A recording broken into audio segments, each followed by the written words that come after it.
Sovereignty spiked the fever last night. He had a fever again this morning. He was a good boy. He ate all his food, so no other underlying conditions, just the fever right now. They gave him some medication. The fever is back down to normal as of around noon Eastern on Tuesday when we are recording this. It sounds like they have done some blood work. Some of it's back, some of it not. Nothing concerning in the first piece of it's back. But Bill Mott said, we are unsure whether Sovereignty is going to race on Saturday. This is VSiN at the Track. Now here's your hosts, Mike Somich and Aaron Halterman. VSiN at the Track, Breeders' Cup edition. Welcome in, everybody. I'm Mike Somich. He is Aaron Halterman. As always, brought to you by our presenting sponsor, First Bet Racing. And Aaron, we've got to get right into this because we were going to lead with how good Sovereignty's looked over the Del Mar racetrack. However, literally when we're about to hit the record button, Bill Mott comes out and says Sovereignty had a fever all night last night. Just to break down the details here of what we have, because literally this was less than 5 minutes ago that started to come to light. Sovereignty spiked the fever last night. He had a fever again this morning. He was a good boy. He ate all his food, so no other underlying conditions, just the fever right now. They gave him some medication. The fever is back down to normal as of around noon Eastern on Tuesday when we are recording this. It sounds like they have done some blood work. Some of it's back, some of it not. Nothing concerning in the first piece of it's back. But Bill Mott said, we are unsure whether Sovereignty is going to race on Saturday. So right off the bat, initial opinion, how you feeling about your boy Sovereignty, who you were going to single and pick everywhere on Saturday? Yeah, not great. It's very concerning. It's very, very concerning. We were kind of talking off air, and I surprised you guys. I was like, hey, before we read the news about Sovereignty, there's some updated news. Yeah, so this isn't good. I've never really known a horse to have a fever on Tuesday of the race day coming up on a Saturday and run. You kind of made the comment, fever that we know about, right? So there may be some times where it's not public and they get to the race. Not good. It's not good. I will say this. I have the utmost confidence, respect, what have you for Bill Mott. And I know Bill Mott will do the right thing. I know if this horse enters, he's going to run, his normal race. At least Bill Mott believes he's going to run his normal race. He's not going to jeopardize the horse. He's not going to risk the horse. That being said, I put him pretty low odds at this point to run. Lower odds would have been if he would have been in the race, right? So I am pretty heartbroken about it, really, because I just was so excited to see what he could do against these older horses.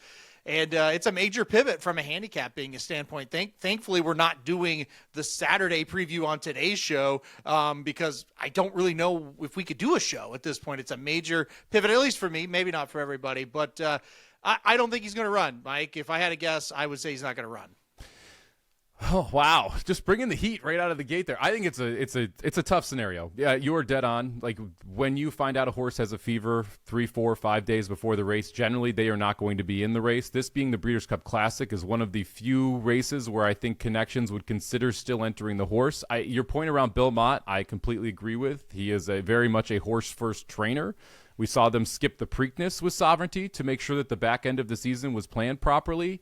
It feels like this is a race where Mott will say, yeah, we're just going to skip it if the horse isn't right. I think it's important that the Connections or Godolphin as well, the ownership group, they will back Mott on skipping a race, much like we saw with the Preakness again with Sovereignty. So if he's not good to go, he doesn't go. And so that makes it at least a little easier from a handicapping perspective, because if he is in the race, do you still have confidence he brings the A game, or is this now a concern if he runs? Are you still willing to bet him in the manner that you were? Because I know you were a big Sovereignty person heading into this race. It makes you a little sick to think about, no pun intended, right? Because you're going to have to back him. Yes, we can't say, Mott believes he's going to run. Well, we're not putting him in jeopardy, but you never really know. So that is, and you're going to have to back him at 6-5, right? That's what his morning line odds are. That's tough. That's tough to swallow when it's known the horse was not, I don't know if the horse is not feeling well or not. Who knows? But it's known the horse had a fever this week, and he's going to be that short of a price. It complicates matters quite a bit. I'm with you. I feel like it becomes much easier if he's out of the race, because then you just handicap it. It's a new race. You go through the same process that you would do, if he was in the race, except he's not, and you just handicap and do your thing. So I kind of hope I kind of hope hope at this point, honestly, he doesn't run, because it does make it weird. And then, you're out there going, okay, I'm going to bet a 6-5 shot that I know was sick the week of the race. I don't know how smart that is. However, if you jump off of him and he wins by 3 lengths, you go, well, I knew he was going to do that. So it really kind of messes with you. And, oh, by the way, it is a $7 million Breeders' Cup Classic, the richest race in the country. Not like we're running a claimer at Mahoning Valley today, Somich, where it's like, it is what it is. It's like you kind of want to get this one right. So it's stressful. Let's just put it that way. Eclipse Award on the line as well. Sovereignty would win Horse of the Year if he wins the Breeders' Cup Classic. So there's a lot from a legacy perspective that matters in this race as well. Just for people out there who are newer to horse racing, when a horse gets a fever, it's similar to a human getting a fever. There's an underlying reason. It's you either have a cold or something is going on. That's why they did the blood work right away to try and figure out, okay, what is the reason for the fever? But think about yourself. Even if you have the 24-hour bug or a 48-hour bug, how would you feel about running a 1.25 miles against the fastest people in the world, running a 1.25 miles 2 days later? It makes it difficult, to say the least, to believe that you're going to get that 100% effort that he most likely will need to be able to beat the toughest field that he's ever faced. Yeah, it would be tough for me to do that no matter what, Somich. So, add a fever on top of it. That could be my excuse for losing, right? It's just not good. And again, anytime I hear like a horse publicly, he's got a fever, they don't run, and so I'm just not confident. Now, if you watch there is a video out of Bill Mott kind of explaining, and you kind of talked about it a little bit. He doesn't seem as panicked as you and I seem at this moment, or at least as I seem. You're calm. I'm not. That's how it usually goes. But he seems calm.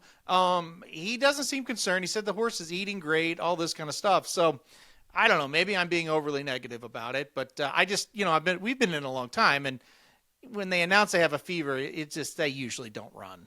And they usually do not. I will say they usually also scratch them or announce they are not running when they announce the fever. It's usually in tandem. So obviously a unique scenario here as we are 4 days till the race, and it's the richest race in America. Like you said, the Breeders' Cup Classic. So we jumped right into the news without even talking about what we're going to do on this show, because that's how crazy it was that Sovereignty spikes the fever, your favorite in the Breeders' Cup Classic. But we do have a loaded show for you here. We're going to go over the Breeders' Cup Friday races, all 5 of them, race previews, picks, everything you need to be ready for Friday. We're going to talk about some of the other news here, including Jose Ortiz working journalism, Kopion takes on the boys, and what we think of these draws, which were chaotic to say the least for some of the favorites. We've also got Marc Malusis here joining us from WFAN. He's going to jump in the next segment. But let's get into the other news before we get in there. Jose Ortiz works journalism. He looked good. We talked about Ortiz on journalism. We both like the switch, think it's a positive here. What did you think of journalism's last work with Jose Ortiz aboard?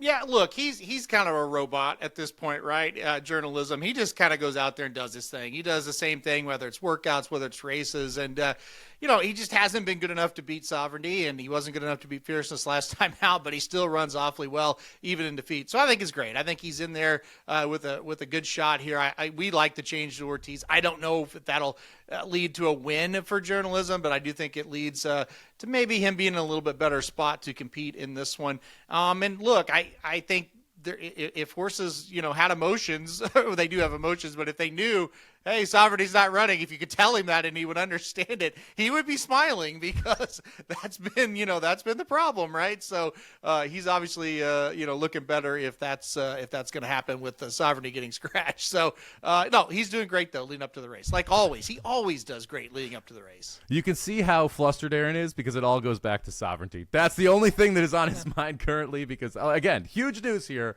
on a Tuesday heading into Breeders' Cup Saturday with Sovereignty spiking that fever. I thought Jose Ortiz looked professional on him. We talked about this again last show. I don't think it was Rispoli's fault he lost any of those races, but I also don't think changing the jockey is a negative in this case, especially when you're going to an Eclipse-winning jockey in Jose Ortiz.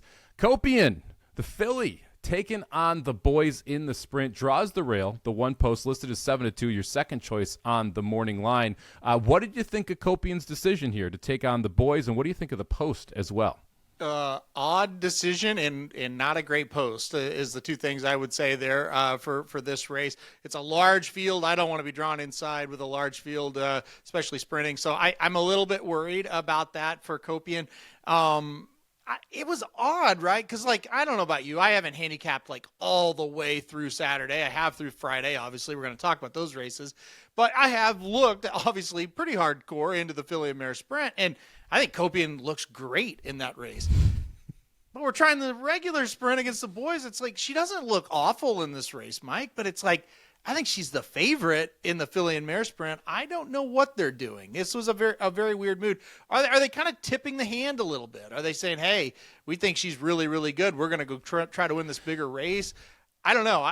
I have mixed, it's kind of mixed signals, I guess, on this horse. She doesn't look near as good in the sprint as she would in the Filly and Mare Sprint. Yeah, I mean, we're going to talk about, girls taking on the boys. There's a couple that are doing that, and I don't think it's a problem from a horse racing perspective. I don't. So the unique thing about the sprint 6 furlongs versus the Filly and Mare Sprint 7 furlongs, I've never understood why they're different distances. You'd think they were both just going to be 6, but isn't Kopion better at 7? Like that to me was one of the more confusing parts of this. I'm like, I think she's better at 7 than 6, and now you're drawing the rail against a group of boys, and you got to come from off the pace. Is that really her best game specifically at 6 furlongs? This is a horse that has never gone 6 furlongs flat in her career. She's gone 6.5, 7, and longer. I was just surprising. It's confusing. And by the way, right now, as we sit here, and this could change, I have a horse named Hope Road on top in the Filly and Mare Sprint. Guess who's been beating Hope Road consistently going 7 furlongs and doing it easily? Kopion. So yeah. I don't get it. I don't get it whatsoever. Now, look, Mandela, Hall of Fame trainer, I mean, one of the best to ever do it, right? He knows more than we do. I 100% I can say that. But I know how to read a form, and it's weird. That's what I'm saying. So we'll see. It is definitely strange. Like, feather in her cap, last workout, I don't think I've ever seen this. 33-1. Yeah. So going 3 furlongs. They usually go 36 seconds. So that is a phenomenal workout there. Mm-hmm. We'll see if that leads to success here, taking on the boys in what was a surprising decision and not the best post draw there for Kopion. Now, before we jump into Mark and then go into the races, I want to really quick get your reaction on the post draw, because we talked about this last week. We said, hey, you want to make sure you don't draw outside in the turf races. I think every single horse you have on top drew outside in the turf races, or the ones that I knew you wanted to put on top heading into the card today. What was your reaction when you saw it, race after race after race, favored European horses drawing wide? Oh, I didn't love it. I'll be quite honest, and we'll get into it more as we go here. I didn't love it. I keep thinking back, though. A horse named Henry Matisse was able to come over here once as a European runner and draw the outside and still able to win. I also kind of thought, well, European horses, they do tend to drop back towards the middle or back of the pack, so maybe that won't be that big of an issue. But, yeah, it's not ideal. We just kept, when we got to the last race, we were covering it live for Racing Dudes, and we were like, well, surely Gustad's not getting 14. That much we know it's not going to happen. And I think, like, the third horse they drew was Gustad. So I don't think it's ideal. Wide trips on the turf, we talk about them a lot, especially if you're forwardly placed. That's really, really tough. Mm-hmm. I do think, again, the one kind of advantage that a European runner might have, they're not going to be up towards the front anyway, so maybe they can overcome it a little bit easier. But I think the one thing you're going to have to accept, they're going to probably be 5-6 wide turning for home. So if you still like them, you're going to have to like them maybe a length more than you did, right? Like, you're going to have to think, okay, if we lose a length or two, can we still win this race? That's the big question you're going to ask yourself. Yeah, I'm fascinated to see the price on some of these horses. We're going to talk about Precise a little bit later. She's in the Juvenile Fillies Turf 8th race on Friday's card. She's drew the 13 post, a horse that you said, I believe, would need to fall down to lose. Now on the far outside and 6-5 on the line. Like, the price of these horses is going to be a big factor for me. I'm not sure I can take 4-5 on Precise, right? And I think she gets bet down, even though she's sitting out there wide. So we'll see if the wide draws create better prices, or if we're still forced to kind of choke down some of these horses a favorite and then decide how you want to build your tickets around it. But we'll get into a couple of those as we get into the Friday card here. Is this show going to focus on all 5 of the Friday Breeders' Cup races? We'll have another show on Thursday where I'm sure we will have an update on Sovereignty, and we'll also talk about 5 of the Breeders' Cup Saturday races. But before we jump into that, if you're looking to get an edge from a handicapping perspective, Breeders' Cup weekend's here, and we've got all 14 championship races that are going to be covered on a pick sheet for just $9.99. That's every race, both days, straight from three top handicappers, myself, Dave Tully, and Mr. Ed. Now, the key to this is if you're a VSiN subscriber, you get the picks for free. So instead of going for $9.99 over to vsin.com/breeders, head over to vsin.com/subscribe. Sign up for a month of a VSiN Pro subscription for just $9.99. If you do want the picks, like I said, vsin.com/breeders, you can get those picks. But you get everything we do if you go and subscribe for 1 month for $9.99. So make sure you check out vsin.com/breeders and vsin.com/subscribe for both of those offers. Now we're bringing in one of my favorite horse people here. We got Marc Malusis joining us. You can find his work over at WFAN. He's on VSiN as well. Marc, I remember when we talked, 4 years ago about the Belmont, about the Derby. It was an absolute blast. Thank you very much for joining us here at VSiN at the Track. I think it was during the pandemic. Thanks for having me. It's always great talking a little Breeders' Cup. Of course. Now, we got to lead with the story that broke right at the top of the show here. We've got Sovereignty spiking a fever this morning. I know you were a Sovereignty fan. Yeah. How does this kind of affect your idea around the horse if he runs, and what's your expectation of whether or not you think he's going to run? Well, I would put it to you this way. I don't think there's a better horseman in the industry than Bill Mott. So I don't think he will put goals ahead of the health of his horse. So I'll put it to you that way. So it's concerning, especially when you're looking at me 6-5 on the morning line. I think he had every right to be 6-5 on the morning line. I do think he's the best horse in the race. I think his turn of foot that he has shown and the evolution that he has shown here as a 3-year-old, has been remarkable in what he was able to do up at Saratoga. It's to me, I'm saddened if he gets scratched because, I think thoroughbred racing needs its stars on the track. And there's no doubt about it. Sovereignty is a star. I took my youngest son, quick story, my 8-year-old son, Gregory, who fell in love with the horse up to go see the Travers. And he met Junior Alvarado when he was walking out by the race, got his autograph, met Bill Mott and everything like that, and is a huge fan, right? So he was looking forward to watching him race on Saturday. So I think if he goes, I think he's going to be good to go. Like, I don't think Mott would put the horse in the race if he doesn't think he's going to get the best effort. And I'm concerned that, in all likelihood, the fact that he spiked the fever last night, went through the night, that in all likelihood, we're probably not going to see him on Saturday, which is unfortunate. Yeah, I agree. If you were listening before when you're backstage there, I need therapy. You and I maybe both can kind of talk our way through this here because we were both big Sovereignty fans. I agree with a lot of what you said. His evolution of a horse was just tremendous from the Belmont on. He was fantastic. So I'll ask you, because I'm sitting here trying to ask myself, if he's out, how are you and I going to pivot here? Who are we going to if Sovereignty is out?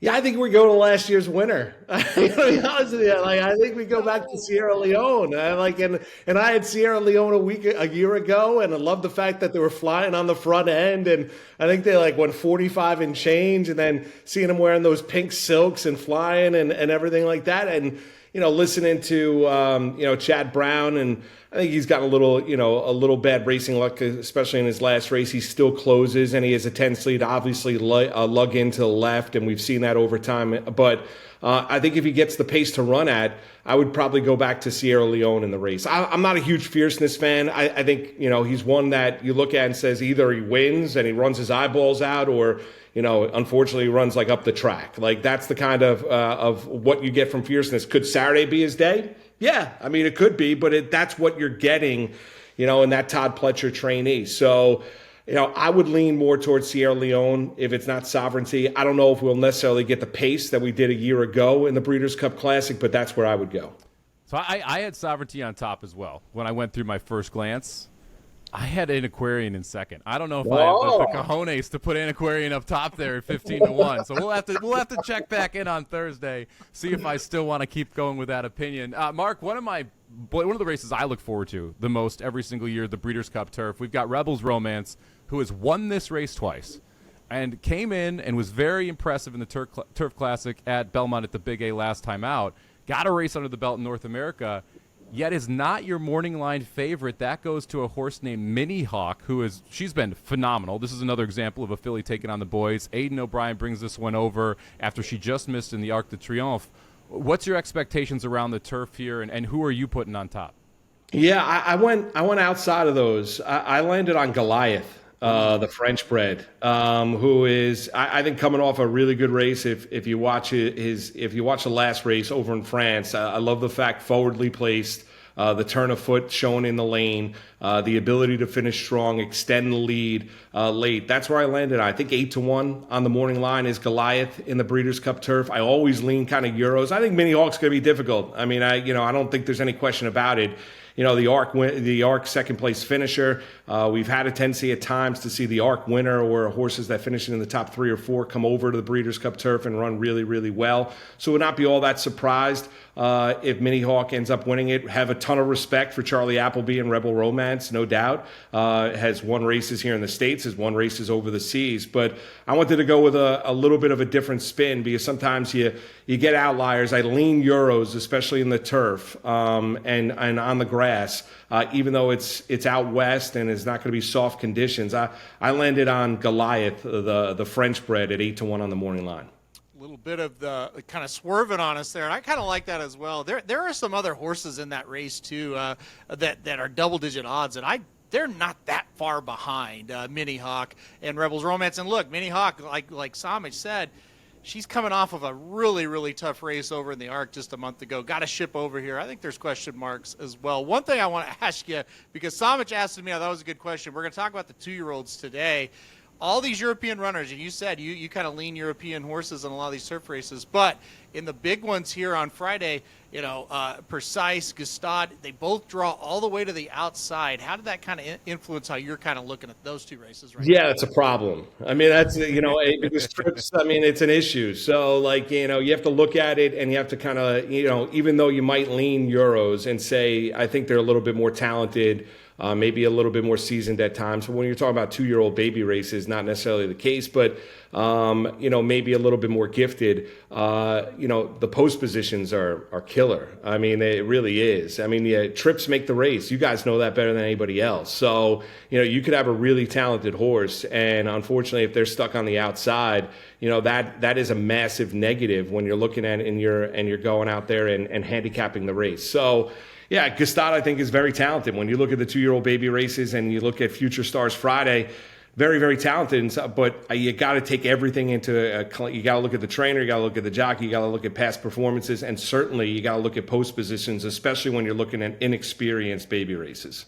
Yeah, it's going to be fascinating to see the prices on those horses now, because I think the morning line is accurate or maybe even a little bit high for how some of those horses would have gotten bet had they drawn a better post. But now with that post wrinkle, we'll see what happens moving forward there. One of the storylines heading up to the Breeders' Cup that I'm fascinated to follow is Bob Baffert. He has not had a great year. He struggled with his 3-year-old, shipping them out across country. We see him have multiple entries in races. He's got Nevada Beach in the Classic. He's got Brant going in the Juvenile. He's got Seismic Beauty in the Distaff. What do you make of the Bob Baffert train and string that's coming in here on a down year heading into the Breeders' Cup? I think it's close to 14 entries. Do you think he has a successful weekend? Well, how do you define? I'd ask you this, Mike. How would you define success? Do I think he wins 2 races? Over or under 1.5? I'd probably take the under. I would. I mean, I think listen, he's always dangerous. There's no question about it. He's always dangerous when, out there, obviously in Southern California. And you have a healthy respect for him as a trainer. And I'm not telling you that, he is bringing horses into it. Some I don't necessarily think are up to snuff in particular races, but I think he's got a couple shots. I would take the under 1.5 if you're asking me. It hasn't been a good year. You ran through it. He didn't have success when you're looking at the Triple Crown. Some of the 3-year-olds that we expected to blossom never really did. And I think that's been this kind of a season. I think he's looking forward to December 31st and getting to 2026. The kind of year that Bob Baffert has had this year on the track. I'm not taking anything away from him. I mean, he's an immortal trainer. There's no doubt. And I've interviewed him on a number of occasions. I'm sure you guys have conversations with him as well. And it's great talking about thoroughbred racing with him. But I don't think this is necessarily going to be a great 2 days for Baffert out there in Southern Cal. It just feels like, guys, he's had a hard time keeping horses healthy the last 2 or 3 years. Like Nisos, for example, if you just talk about him, that feels like a horse that could be like a classic type of horse, right? But he just cannot stay healthy, cannot stay on the track. And now he shows up in the Breeders' Cup Dirt Mile, and it's like, well, what are we supposed to do with him here? We know he's been injured. We know this isn't really where they wanted to run him. and now he's here and he's the favorite. What do we do? So yeah, that feels like Baffert. That's just kind of what it's been for him over the last couple of years. Right, Wow. he's taking. Yeah, I don't mean to interrupt you, Aaron, but he's like taking a shot. Like we opened up the conversation talking about Mott and sovereignty, right? And we all in agreement that Mott is. I'm not telling you that Baffert's putting the horse in danger, but I don't think Mott would enter a horse unless he felt like he had a realistic chance, right? Regardless of what the odds board said, right? And felt like the horse deserved to be in the race and earned his way or her into the race. I think Baffert's taking a shot. I think he's got a talented horse that's been banged up and said maybe that, it's going to be his day. I think that's the distinct difference when you're looking at the approach of two trainers. I think that's an excellent point because you're right. I mean, Baffert, I think if you asked Baffert how Nice House is going to run, he couldn't answer you, honestly. He's like, I'm not sure. We'll find out on Saturday. Who knows what's going to happen? Mark, I know you love handicapping. I know you love long shots as well. Going through the card, what horse are you most excited to bet? It can be one we've already talked about. It can be somebody else. Which one are you most excited to bet? It's not a super long shot, but I love the mile on the turf, not the dirt mile. The dirt mile's fine. I love the mile. Yeah, the real mile. I love the Lion in Winter for Aidan O'Brien at 6-1 on the morning line. Has raced, a lot during the course. I think the last race was October 17th, finished second in the Queen Elizabeth. I think is getting better. Love the fact that Christoph is on board as well. I think is going to get the trip. The Lion Winter, to me, is probably outside of sovereignty, and I don't know if he's going to run, but his odds are 6-5, and he's probably, if he runs, is probably going to be around that number. I love the Lion in Winter in the Breeders' Cup in the FanDuel Mile. I like that horse too. I'm with you on that one. And I think notable speech. Look, we saw him last year. He was pretty vulnerable. He got beat as a heavy favorite. Maybe he gets beat again as a favorite this year. I'm kind of with you on that one. One race we're going to talk about a little bit later. I want your opinion on it here, though. Breeders' Cup Juvenile. We were talking off air. It feels like a two-horse race between Brandt and Ted Nafi. Do you agree? Do you see somebody else? I don't. I think it's Ted Nafi. Like I was up at Toga when he had his kind of welcoming coming out party, and I think he went off. I think it was like 7-2 or 4-1 that day, I believe, if memory serves me correct. And showed a tremendous turn of foot and the stride. Obviously impressive last race out in Keeneland. 4-5 on the morning line. Like I agree with you, Aaron. I think it is a two-horse race, but I think it all goes through the Pletcher trainee. I really do, and I think it's going to take really for him to take a massive step back to bring a lot of the other horses in the fold. I think he's really that talented of a 2-year-old. I look forward. Hopefully he stays healthy and we see him on the Triple Crown Trail and as a 3-year-old. But I think the sky's the limit in terms of what he potentially could be, because I think when you look at his stride and you look at his running ability and the fact that he's getting better and better each and every time he steps onto the track, I think he's clearly the horse to beat. And obviously the morning line shows that as well. All right, Mark, before we let you go, last question here. We've got a lot of new listeners who are newer to horse racing. The Breeders' Cup's been around for a long time. I know I have a ton of memories around Breeders' Cup races, and it's fun to be able to go on YouTube and watch those races. For everybody out there listening who's newer to horse racing, if you told them to go back and watch one Breeders' Cup race, your favorite race that you remember from the Breeders' Cup. Oh, that's a great one. Which race would you have them go search on YouTube? Yeah, I was there. I used to go to the track. Well, I still do. My dad and my uncle. My uncle's passed away, but I used to go to Belmont every single year, and an Aqueduct and Saratoga, and we still do go to Saratoga and Belmont when it gets back open again. We'll go to that again. But I would look at the 2001 Classic. I was there that day. The great call by Tom Durkin. The McCarran trainee, the McCarran runner, his name is slipping my mind right now, who won that race. Yes, Tisnow. Tisnow wins one for America. Wins one for America. Like being there at the track that day and watching it, and edging out Saki, who was the ARC winner, when it looked like basically at the 8th pole, Saki was gonna extend his lead, and the battle back by Tisnow to win it on the inside. To me, if you go watch that race and watch that stretch duel between an unbelievably talented Tisnow and an ARC winner in Saki, I think was, if you don't love horse racing, and I think you gotta get involved. Like you gotta get out there and you gotta take your kids, enjoy it, have fun. Like there's nothing more beautiful than a thoroughbred in full flight. There really isn't, coming down the racetrack. And so I fell in love with the sport when I was really young. I'm trying to acclimate my kids to it. Some are into it, some are not, and it's fine. It is what it is. But there's nothing like Breeders' Cup weekend. There's nothing like the Triple Crown. I love the sport. Love what you guys do here on VSiN. Love what you guys do all over and promoting the sport. It's really a fantastic sporting event. He's Marc Malusis. You can find his work over at WFAN. You can find him on VSiN as well. Make sure you follow him at Marc Malusis on X. Really appreciate the time, Mark. Good luck this weekend. Aaron, Mike, good luck to you guys. Wait, you asked me for a long shot. I need a pick. I need a pick from one of you. I need something here to go away with. Aaron, you want to go or you want me to? I do like, I'll go first. I'll let Aaron go after me. Let's look at the Juvenile Turf Sprint. Okay. Military code, 12-1. A European horse who wants to close. Last year in both the Juvenile Turf Sprint and the Turf Sprint, we saw off-pace horses from Europe win both those races. I think there's a boatload of speed sign on. I don't like Euro speed in turf sprints. I do like the ones that come from off the pace. Military code, 12-1 in the Juvenile Turf Sprint. Love it. Same race. I like Havana Anna. Unbelievable.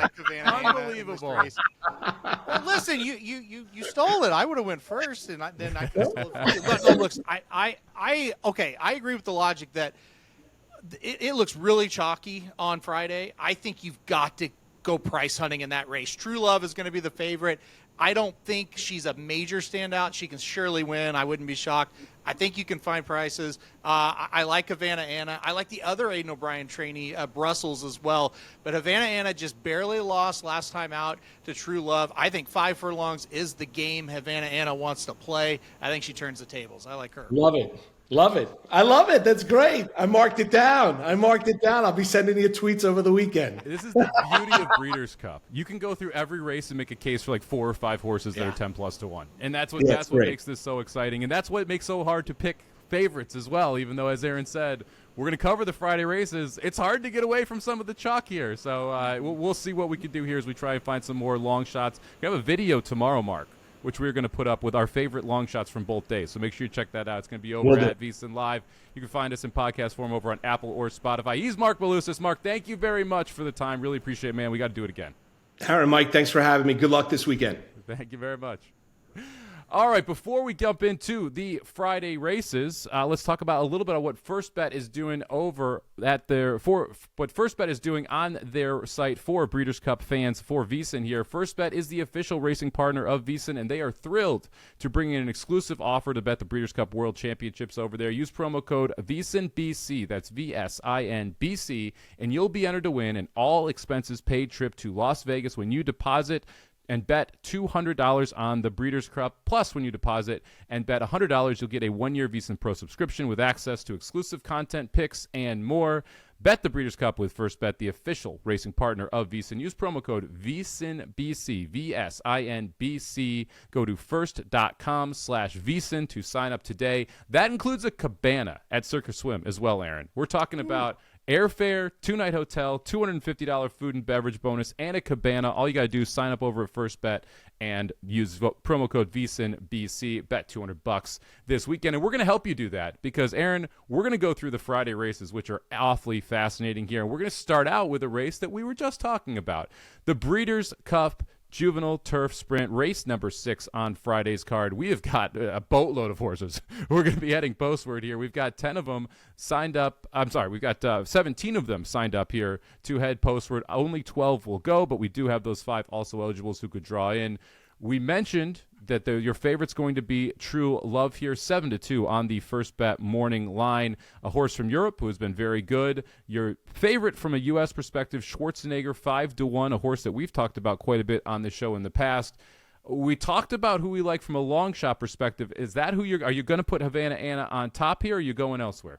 Yeah, I am going to go number 8, Havana Anna, on top. I just really feel like, and I'll repeat it again, it seems so chalky for me on Friday. This is a race where I think you can get around the favorite. And again, the number 9 True Love should be the favorite here and is a deserving one, but this is not a standout in my opinion. And I think Havana Anna, who last time out just barely lost by 3/4 of a length, I think cutting back to 5 furlongs, which is what this race is, I think that really favors Havana Anna. So And again, even if it doesn't favor, even if True Love does run really well at 5 furlongs, which she does have a win out of 2 starts, Havana Anna 2 wins out of 2 starts at 5 furlongs, but she's proven she's right there with her, and you're getting a much bigger price. So again, I look at this and I go, all right, I look at this field and go, I want a European horse. I don't love our horses this year in this race.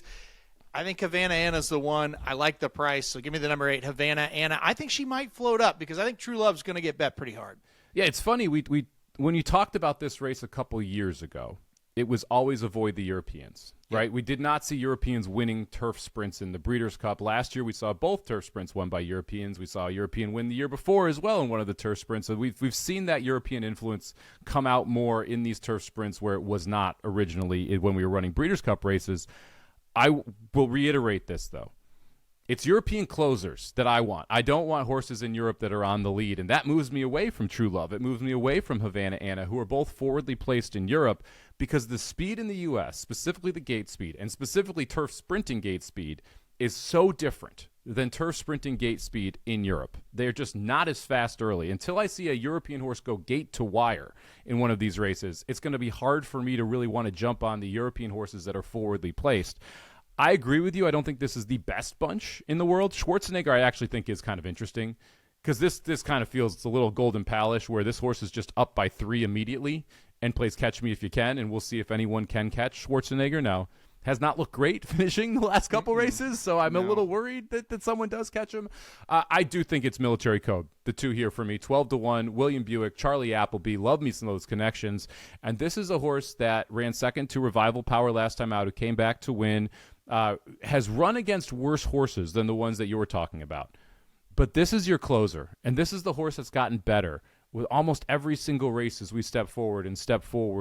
I think that Military Code comes from off the pace at 12-1. I think you're going to get every bit of that number. I think this is kind of your forgotten European horse here as well. And to me, it's telling that Buick jumps aboard. That this is the Appleby horse. This is the European horse that you've got Buick on. He's ridden this horse every single start of his career. I think Military Code's awfully live at 12-1. Yeah, I don't hate it at all. I think you make a lot of good points there. It's interesting. I was kind of watching an article with Nick Luck, who kind of is the European expert that's over here in the United States on the air a lot, and he did mention Military Code. And what he mentioned with Havana Anna, he mentioned the same thing. He's like, look, I don't really want the European horses that are close to the lead, but he kind of thinks that Havana Anna will rate a little more kindly, and he said he doesn't think that horse will get discouraged because she really hasn't been fast enough to be on the lead, be an on-the-lead headstrong type of horse. So that's kind of why I lean there. But I am with you with the thought process of I don't want a horse that really wants to be on the front coming over from Europe because they're just, like I said, they're not going to be on the front. So Havana Anna, Military Code, I think 2 horses to take a look at for sure. I wouldn't tuck you off that one. I think Brussels, the other Aidan O'Brien horse, makes a lot of sense as well. You mentioned how Military Code's getting better and better. Brussels is getting better and better too with each start. The last time out going 5 furlongs, that was the first time going 5 furlongs, just lost by a nose there. That was in a Group 3 race. So I think he comes in here looking pretty nicely. And Christoph Simeon will be on Brussels. He is the number 1 rider right now for Aidan with these horses coming over with Ryan Moore being hurt.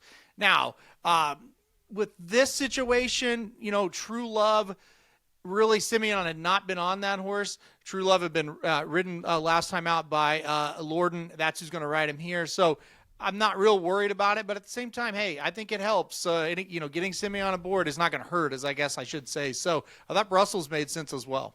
Yeah, I have Brussels in consideration there for the trifecta for me as well. I think that's a horse that drew well. You'd kind of want to draw inside at Del Mar as well when you're running these turf sprints, unless you are just the fastest horse early. You generally are going to get a better trip. Last year, the number 4 horse won both the Juvenile sprint and the sprint, so there's an inside draw for Europeans who found rail trips to be able to get to the front. We've talked a lot about the Euros here, Aaron. We got to talk about the U.S. horses here. Schwarzenegger, I mentioned, I think is your fastest horse in this race. Do you agree that Schwarzenegger gets the lead, and it's just how long can he hold it? Yeah, absolutely. I think he is the fastest horse. We talked about this horse on shows, if you go back to August, before he even debuted, about how hyped this horse was. And if you go back and watch the debut race and you freeze it at the top of the stretch, you think, wow, this is some kind of monster. He quit so hard that day. It was unbelievable, and he gets beat. They go right to a maiden special weight to a stakes race, the next start. And again, you pause at the top of the stretch. You're like, oh, my gosh, this horse is getting ready to really roll. He wins, but boy, was he stopping again. Obliteration almost catches him. Horse who's also in this race. I couldn't do it with Schwarzenegger. I just couldn't. I'm just afraid he's going to get caught. This is by far the toughest field he's ever faced. I don't know how he holds him off. I do think he gets the lead. I do think that's the one they're going to have to catch. I do think they will catch him, though. Yeah, I kind of wonder, and this is because like Wesley Ward has won this race 3 times before. We know that he knows how to train horses to be very fast. He did improve from a time perspective from that first race to the second race. He ran faster early the second race than he did the first race. So there are signs saying that maybe he just needed some seasoning to see the best effort. Would I be shocked? No. Would I bet him at 5-1? No. The horse to his outside here, and I'm going to mispronounce his name. But anyway, Lanilu. This is a horse for Patrick Biancone, who debuts at Keeneland, wins over a sloppy track, runs back at in Gulfstream Park in a stakes race, wins there, and then runs in the Queen Mary Stakes, the Grade 2 at Ascot, one of the tougher races, 5-1 in that spot, carries 128 pounds, which is a huge number for American horses. True Love, your favorite, wins that race. Lanilu runs third in that spot. Has done nothing wrong since coming back to the U.S., including the best last-out buyer with an 85. Any interest in the 12 here? Yeah, I think so. I think this is one that's got a shot for sure. I mean, you kind of look at what she was able to do in the United States in kind of that running style. She doesn't have to have the lead, but boy, can she get up towards the front. And I think that's so important with a turf sprint. You do want horses that can get up towards the front usually, but you don't want them to just burn out like Schwarzenegger. And Lanilu, however you want to say it there, this is certainly one that she is not headstrong, I wouldn't say. Especially last time out that race at Gulfstream Park, going 5 furlongs on the turf, what we're doing here, just sat there patiently and just dominated down the lane. The problem I have, aside from the Ascot race, which obviously was a tough race, these other races of, the race at Keeneland, that's kind of one of those that it's really, really early. You can't take much from it. 3 races at Gulfstream, and, it's not the strongest competition down at Gulfstream. How will she fare against much better horses? She did well at Ascot. Can she do it again? I don't know. That's the one thing that worries me about her. Yeah, that's the thing. Like, look, she ran third of 23 horses at Ascot. It's hard for me to knock. I bet it's Lenny Lou. It's hard for me to knock Lenny Lou on her back class when you do have that strong of a race that you can point to. 8-1 on the morning line there. I think that's interesting. Any other U.S. horses? I mean, you mentioned Obliteration, run second to Schwarzenegger last time out, was closing well, not quite able to get there. Probably better on dirt than what we've seen on the turf numbers. Any other U.S. horses that you're interested in this spot? I thought Intricate Spirit made a little bit of sense in this spot here for Miguel Clement, a horse that's won 2 out of 3 races, won the Futurity last time out at Belmont at the Big A. That was going 6 furlongs. I don't know about the 5 furlong situation. I think that's the big question mark. Did debut at 5.5 furlongs at Saratoga, was able to win pretty nicely there. Kind of needs to work out a trip a little bit, does have a lot of early speed. You don't want to get caught up with Schwarzenegger, that's for sure. Maybe just sits right behind him, but I like the number 6 Intricate Spirit a little bit. I would not be shocked at all if that horse runs well. I mentioned we have 5 horses in the also eligible. 3 of them are Wesley Ward's. You've got the local hero and Later Than Planned for Phil D'Amato, as well as Bobrovsky, who won at Saratoga in the Skidmore before losing in the Indian Summer to Schwarzenegger. Any interest in any of the AEs if they draw in? I really love Bobrovsky as a horse. Not in this race, though. I love the name, obviously, named after the Florida Panther goaltender. But I do like him as a horse. I'm just not sure this is the race for him. They moved him to the turf 2 races back. I thought he looked good in the Skidmore. That was not the best field in the world. Indian Summer, they all finished kind of right there together. But he did kind of feel like the one out of those 4 horses that kind of finished right there in a pack that he didn't really ever feel like he was winning, right? So out of the also eligibles, though, I prefer him. Later Than Planned, underneath, like in the super for me. That would be the one that I'd be interested in, but I don't think you have any winners coming from that was also eligibles. Let's move forward to race number 7, the Breeders' Cup Juvenile Filly, Grade 1 going a mile and 16th over the dirt, $2 million. up for grabs, and this is the first time we're going to have the question answered about the Bob Baffert barn. Favorite Explorer here sitting at 5-2 on the first bet morning line. You've got the East Coast horses who are coming in, and Tommy Joe and Percy's Bar. You've got another Baffert in Battle of Rouge. You've got Iron Orchard on the rail. Lots of options. Where are you going, Aaron? I hate this race. I'll just say that right off the bat. I really am not looking forward to this one, and I just don't have a strong opinion, and I hate when that happens. I am tentatively on Explorer at the moment. I kind of want to find another horse. I'm kind of having trouble finding one. That's the problem. Explorer did look pretty good last time out, stretching out in distance. And it's one of those situations, like, I don't really want to overthink this. The horse improved stretching out in distance. The horse has been the favorite all 3 times she's ran. She's ran well every single time. I kind of like Percy's Bar, the number 4 horse, a little bit as well. I keep going back to her, but I don't know. I just can't get there. So right now I do have number 7 Explorer on top. Part of the reason why, Mike, I think this is a very weak running of the race. It's not great. This is one of those, like, every horse race is a puzzle, right? Yeah. It feels like on the turf we kind of know, okay, let's lean toward the Europeans, like handicap the Europeans and decide who we like, and that's who we're generally going to pick. This, you have East Coast Fillies, you got West Coast Fillies, and you got the others, right? I don't know which is best. I don't know if Explorer has been running against horses that are at Percy's Bar and Tommy Joe's level. Lawali finished second last time out. That horse was 4 lengths back of Explorer. I'm not in love with Lawali, who's 10-1 here. Bottle of Rouge beat Explorer. Battle of Rouge is 9-2. I'd never even considered picking her. So it's hard for me to decide exactly where these fit. Because of that, I'm going to go to the rail. Give me Iron Orchard, 6-1 on the morning line.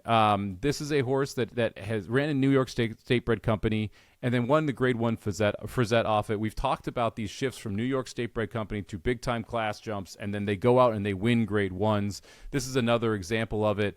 Iron Orchard cost $2.5 million at auction, Aaron, by Authentic, who stands for $15,000. Mm-hmm. Multiple people had to absolutely freaking love this horse to get it up to $2.5 million. And really, the horse has delivered every single time on the racetrack. Won at 5.5 furlongs at Saratoga, absolutely crushed there in a restricted maiden special weight. Came back, run by 6 furlongs in a stakes race for state breds. Goes to the Grade 1 Frizette, shows a completely different style, comes from off the pace, and wins the race. Man, I'm just going to take a shot here with Iron Orchard, who is a better price than Percy's Bar or Tommy's Joe or Explorer, because this is a race where I agree. I don't have a huge opinion. I don't think there is an angle you can point to find the easy winner here. So give me a little bit better of a price, the one Iron Orchard at 6-1. Yeah, I prefer that horse over Tommy Joe for sure, who's 7-2. I thought that was not a good race at all last time out for her. She, you're going to see that she finished second. Now she was elevated to first because Percy's Bar interfered with her, and it was it should have happened. I thought they bumped pretty hard. So, but still, Tommy Joe was not getting by Percy's Bar, I think, that day. So. I don't love Tommy Joe at all. I don't love the other Baffert, Bottle of Rouge. I just didn't prep, didn't run a prep race going 2 turns, so don't really like that. So I wouldn't talk you off of Iron Orchard. I don't love that horse either. When I watch the past or when I watch the replays, it's like, yeah, I don't see it really, but I think she can win this one. Yeah, it's an interesting running of the Breeders' Cup Juvenile Fillies. Do you have any interest in Lawali? Like, if you're picking Explorer on top and Lawali ran second last time, that was the first time that both those horses went 2 turns. You're getting Pratt aboard, which is, Fraser's been good in California, but an upgrade to Pratt. Any interest in the 9 Lawali at 10-1? Yeah, I do. That needs a pace meltdown, I think. I don't know if we get that in this race, but I think if the pace gets hot, I think Lawali is one that can come running. I think it's a great horse to play underneath. Good price, double-digit odds. I like that as well. So, yeah, I'm not against that horse. Pratt getting aboard also very, very good. I'll get even crazier with you. The horse just to the inside, number 8, Super Corridora. Why can't that horse make a little bit of an impact in this race? Really improved when stretching out in distance. The buyer really jumped up there. I know all the time form did as well. Got beat by some really good horses. Did get beat by Lawali on debut, but that was 5 furlongs. Got beat, by the Baffert runner. I don't know. I think Super Corridora can make an impact at a big price as well. I don't like that one. you'd need a big time improvement second off the layoff. I can't get there. I can't get to the 8. You want my crazy one is Meaning, the 3-horse for Michael McCarthy. Jose Ortiz rides. This horse debuted at Los Al and won. That's all we've seen, and we're just jumping here when the waters are going to be pretty deep. And again, not the best version of this race, but still, you're going to get the better 2-year-olds or the best 2-year-old fillies in the country here. And Meaning goes right to the deep end. Bullet workout at Del Mar last time. Jose Ortiz jumps aboard. Only 5 times Jose Ortiz is ridden for Michael McCarthy, and Michael McCarthy can win races like this. So I thought Meaning at 15-1, the horse that's in my mind the true wild card here, is worthwhile using underneath. That's the one I was just like, I don't know what to do with, because I don't bet horses that come out of Los Al very often. But, it's a horse that should get better stretching out in distance, but this is a tough first stretch out in distance race. That's the problem. It is. A gun runner, daughter of a gun runner, sired by an Into Mischief. It's just a phenomenal breeding. We'll see if that matters come race day. Number 7 Explorer for Aaron, and number 1 Iron Orchard for me there in the 7th race, the Breeders' Cup Juvenile Fillies. Before we jump on here to the 8th race, gotta mention we are doing a Survivor here. So if you got knocked out of Survivor, Circa Survivor, like I did last week, you can put your handicapping talents to the test in the inaugural First Bet Breeders' Cup Survivor. Pick 2 NFL games against the spread and nail a top 3 finisher. So you got to have a horse in the show, win, place, or show spot. You just have to pick one horse, finish top 3 in 8 Breeders' Cup races, and you'll be in the hunt for $10,000 in cash prizes. Entries are due Thursday, October 30th. So head to first.com/VSiN, the number 1, st.com/VSiN, and get started today. That is the First Bet Breeders' Cup Survivor, $10,000 on the line there, Aaron. We'll have to talk about the Survivor strategies here, because that's going to be fascinating, of trying to pick a horse to finish in the top 3 in some of these races. Absolutely. Yeah, that sounds like a lot of fun. I got to ask, you got knocked out. Who knocked you out? The Bengals, which was awfully heartbreaking considering the way that game went down, and even more heartbreaking because I tried to talk my friends into picking Buffalo, and we decided to switch to Cincinnati, and Buffalo absolutely cruised, and the entry would have been worth double what it was the previous week, but instead we are out. So, more Survivor heartache for me. I think I'm going to make a T-shirt that says, I got knocked out by the Bengals in Circuit Survivor, and then just put every year and cross it out and put the next year as well, because the Bengals are absolutely the bane of my existence inside Survivor, and I should know that by now. All right, the 8th race over at Del Mar. The Grade 1 Breeders' Cup Juvenile Fillies Turf, $1 million on the line. We're going 1 mile over the Del Mar Turf course here, and we kind of teased this earlier. Your favorite, the number 13 Precise, 6-5 on the morning line for Aiden O'Brien, a horse that I believe you said would need to fall down to lose. The Breeders' Cup said, game on, Aaron. We're going to give you the 13 post. We're going to make the horse even money. You still putting Precise on top? Bring it on. Yeah, I'll take Precise. Bring it on. Bring it on. Look, I'm not thrilled with it, but you just look through the past performances of the rest of these horses. She's a lot better. It's just that simple. I do not like many of our horses in this race from the United States. And then you kind of look at the European runners. It's not great. We've seen better European runners over the years come in. I'm all about her. I'm not overly concerned about it. I just think she's the class of this field. I will say this. If you're out there and you're like, I am not doing that, I'm not betting a favorite from that far to the outside, I do think the number 2 Queen of Hawaii is very interesting. That's the horse I have in second. So if you're wanting a price, you're wanting to not play a horse to the outside, number 2 Queen of Hawaii is dangerous. 2 straight wins, last one being in a Group 3. But when you look at that resume, you go, okay, that's pretty good. And then you go to Precise, okay, 4 straight wins, the Group 3, a Group 1, and a Group 1. That's the last 3. This horse, I just think, is just much, much better. I thought she ran a tremendous race last time out. If she repeats that race, she could break from the 30 hole, and I think she's going to get the job done. So, yes, I'm still on Precise. My only concern about the post draw is she wants to be a little forward. She doesn't want to be on the lead, but she wants to be sitting forward. Coming out of the 13, going a mile, you're going to be wide both turns. You're going to have to win the race 3 wide, most likely. And then that is a difficult thing to do. I put Queen of Hawaii on top, so good pick there for your second place horse. 12-1. I am price hunting because I think Precise is the best horse. Let me get that right out of the way. I don't think the price is fair, considering where this horse drew. Now, I will be playing exactas, precise over the 2, as well as the 2 to win to kind of cover up my Queen of Hawaii bet.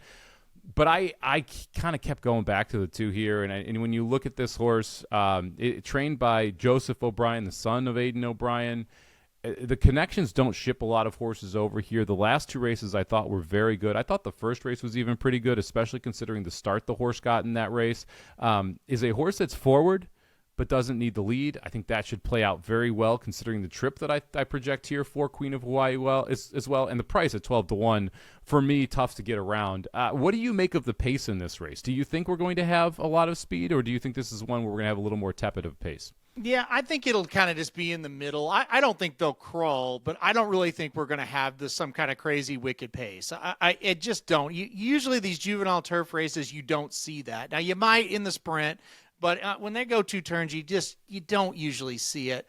Now, you do kind of, for whatever reason, those Southern California tracks, they do tend to speed up a little bit more than you do in New York. And I do think a lot of it is the style of the turf. It's a little bit more of a firmer turf course. But overall, no, I don't see a ton of speed in here. I think they kind of go slow. Celebrity Warrior, Brave Deb, those are horses that could get to the front. I don't know who else will. So I think Precise, the big key is going to be, if they want to consider a little bit closer, just kind of track behind those first 3 or 4, you might be able to get in 3 wide. You're going to be wide. Look, I mean, that's just how it's going to happen, right? Yeah. There's no way around it. But if she's wide, if it's only 3 or 4, pass, I don't really think it's that big of a deal. Yeah, ground support also going to go as well, the 11. So I agree with you. I think this is going to be a fair pace, but not crazy fast. I think Final Accord is one of your wild cards here. The number 5 horse, 15-1 on the morning line, has sprinted twice and been forwardly in both of those sprints, going 21 and change, 44 and change. That is going to be faster than the pace. So we'll see if the 5 decides to try and go to the lead from the sprint to stretch out, or decides to be a stalker, which is what we've seen in the last 2 races. Best shot for the American contingent here, the number 9, Time to Dream for Rapoli Stable. Todd Pletcher, the trainer. Irad Ortiz gets the mount. This was your favorite in the Grade 2 Jessamine last time we saw her. She ran 3rd in that spot in what was a tightly contested race, not a great post as well. 10 of the 11 horses there, drew the 10 post of 11 horses that went postward. Won the PG Johnson prior to that. What do you make of Time to Dream? Is 5-1 a fair price on the best U.S. option? I wouldn't bet her at 5-1. No, I think you need a little bit more. I kind of like Imagination the Lady, the horse that beat her, a little bit better, right? You're getting a little bit better price, and a horse like that did beat her. You mentioned the post for Time to Dream, and it was a problem breaking from the outside at Keeneland. You go back and watch that race, though. I'm not going to say it was a perfect trip, but from the 12 hole, that was a pretty good trip. She probably should have won that race if she was, what we kind of thought she was, at least what I thought she was going into it. So if you're looking for an American runner, I actually prefer the 3, Imagination Lady, 2 for 2. Like I said, did win that Jessamine at Keeneland. But again, I watched those 2 horses, Time to Dream and Imagination the Lady. And then I watch the replays of Queen of Hawaii and Precise, and I go, they're not good enough. So that's just kind of why I kept going back to those 2 horses.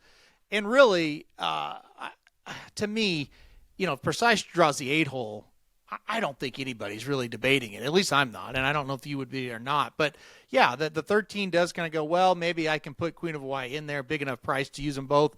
But, again, these American runners this year in the juvenile races on the turf, they are not appealing to me whatsoever.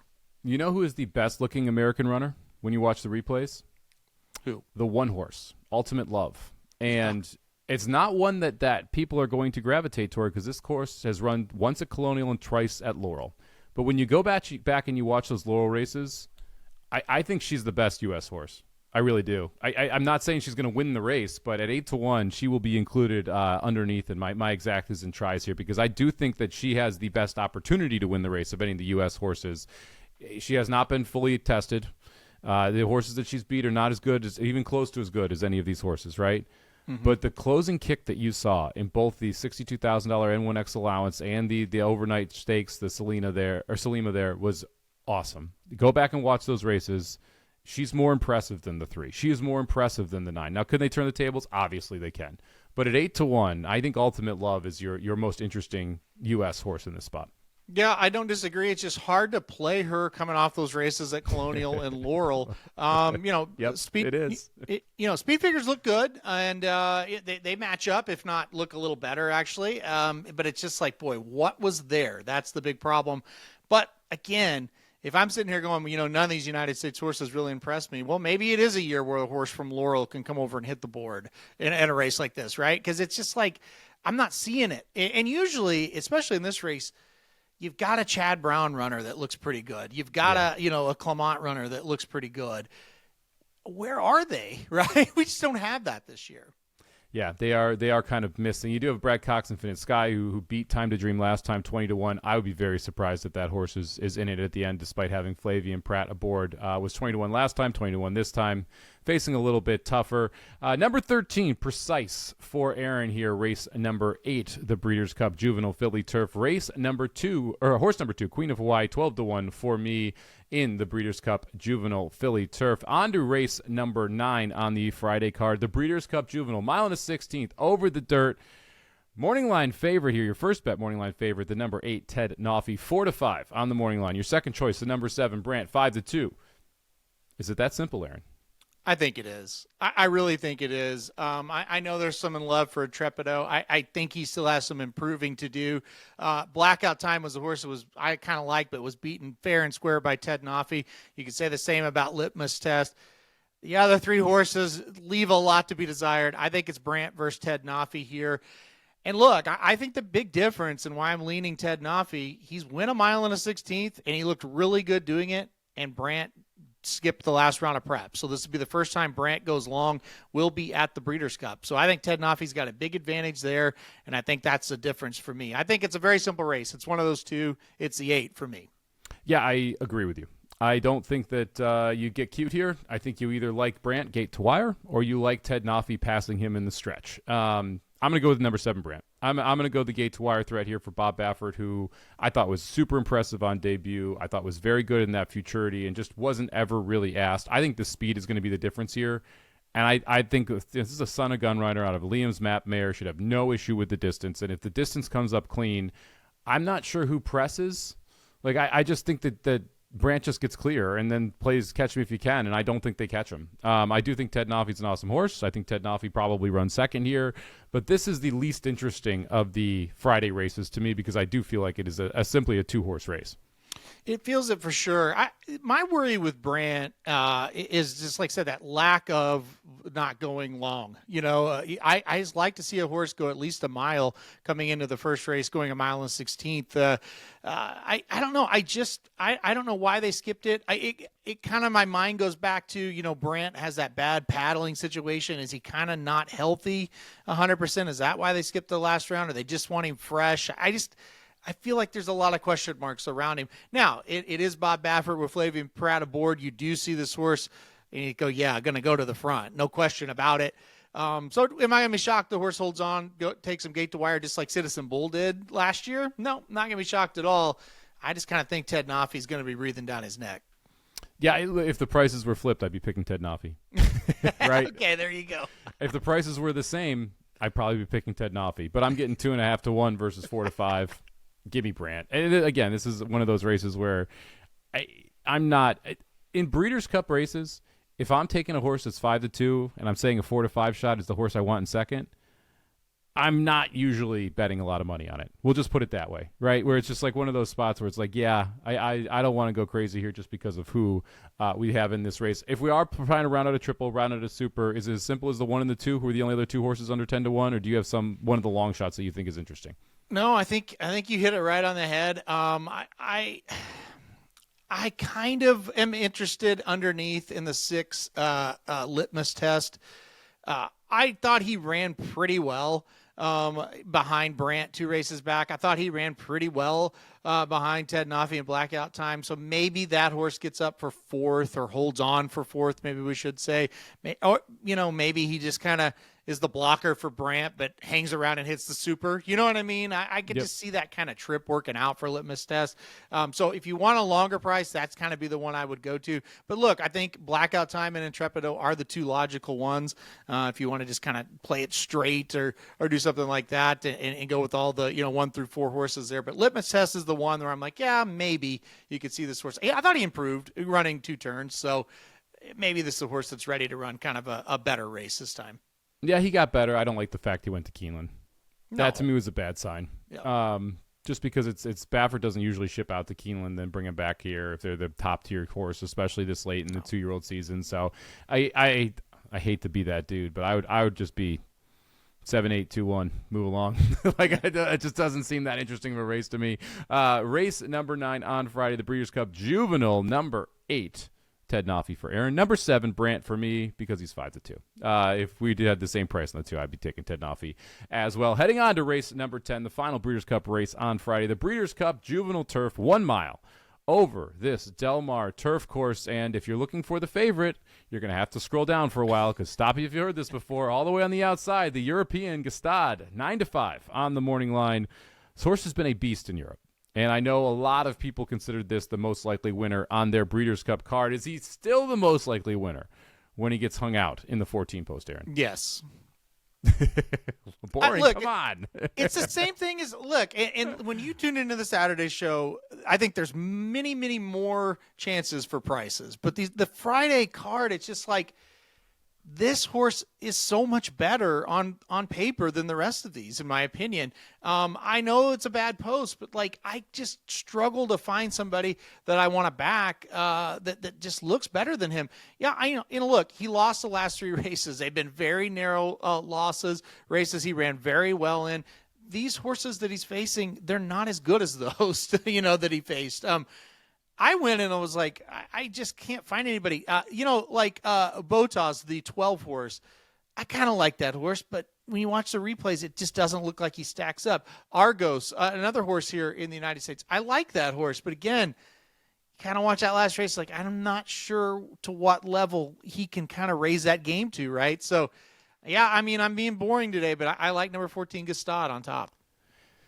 Yeah, I don't hate it. I'm not going to talk you out of the 14. This is, if Gstaad shows up with the A- effort, Gstaad wins. Yeah. Even despite the post, and that's what makes it so hard to try and get around it. Now, I am going to try and I'm picking Gstaad on top, but let's have a creative conversation if we're trying to find a winner.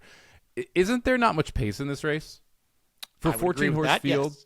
Yep. Doesn't it feel like you could try and get a little kooky with the number 3 outfielder or the number 13 Hey Nay Nay, depending on who you think is going to get the front? And they could both take this field a long way.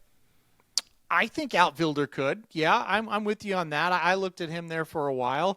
The problem is with outfielder, we don't know if he will really stretch out. We've only seen him at 6 furlongs. The 13, we have seen that horse go long last time out, so maybe. But again, I don't see a world where this horse is taking him gate to wire.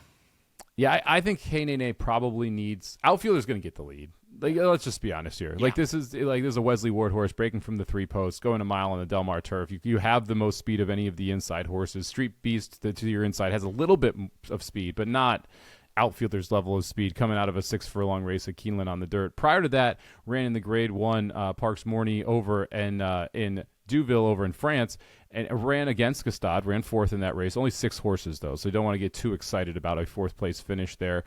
Did break the maiden going 5 furlongs over the turf at Keeneland for Wesley Ward before doing that. So I think it's a positive. This was a good enough Ward horse to ship to Europe.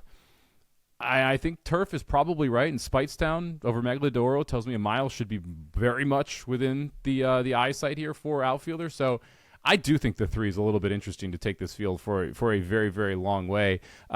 We've talked about multiple European horses in every other race, so let's take a look at the other Euros here in this spot.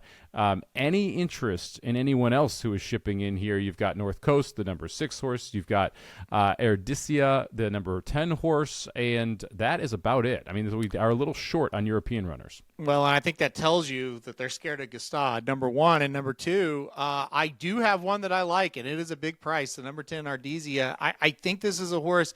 Obviously, we don't know about the stretch stretch out. This horse has been running 6 furlong races, but already has 11 starts, which is a lot for a 2-year-old, right? 5 wins, 1 second, 2/3. And look, been running very, very well. Has great form right now, hitting the board 5 straight races, winning 3 of those 5. Kind of went backwards there for a while, middle of the season in tougher races. Couldn't do much there. But I thought it's been very good since. I think this is a horse that makes sense at the price. Can we stretch out? It's questionable, but you're also getting a huge price. So to try to juice up the exactas of the tries, I like Ardizia. Yeah, I don't mind Ardizia either. That would be the next Euro for me. North Coast, it's just going to be a pass. Faced Gstaad last time. It just didn't look like that horse was easy there. Also a front-running European horse. I don't like front-running European horses, especially going 2 turns. I think that usually is not a great trip for them. Number 9, Argos, a horse that I've heard get a lot of love here. Won the Grade 1 summer last time out, a 1-mile race up at Woodbine. Pratt took the mount that day. Pratt going to ride for Riley Mott today. This is Riley's first Breeders' Cup horse, if I remember correctly. Son of Nyquist here. What do you make of Argos' chances? Well, I was big on Wild Desert in that race that Argos was able to win, and I thought Argos was impressive to hold on to win that race. Wild Desert was running pretty tough in that one, and Argos was able to hold on. I think he is one of the 2 United States horses that have at least a shot. Him and Botas, I think, are the 2. It's interesting, Wild Desert was scheduled to come over and they didn't do it. So that makes Argos a little bit more attractive to me because I was going to play Wild Desert back out of that race. I thought he kind of got the worst of the 2 trips, but now that he's not here, Argos makes sense. I think he's one to play in the supers. I think he will show up and run well. We saw Final Score dominate over the weekend. Not going to run here, but a horse that's run second to him twice.